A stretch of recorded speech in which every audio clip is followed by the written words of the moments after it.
name is Carrie, and today is November 10th, 2012, and this is Becca.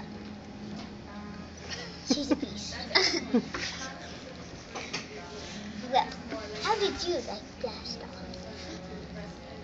Can you start? Okay, look over here and talk to me, girls.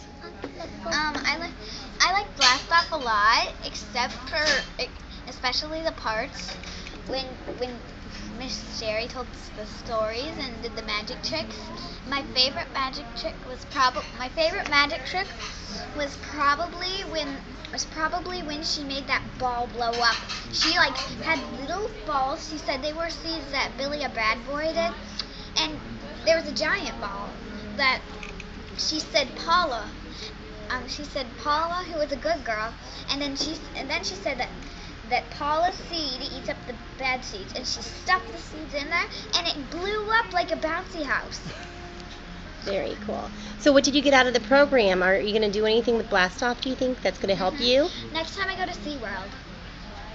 How about for school or anything with your friends? Is Carrie supposed to be asking them? Carrie, ask. Ask a question, okay? What are you gonna do with Blast Off for school? I'm probably, when somebody annoys me, I'm probably going to just do it. Just do it real quick to calm myself down so I don't get in an outrage like usual. That's a great idea. I have a bad temper. Well, thank you for coming to the workshop. Have a great day. Bye-bye.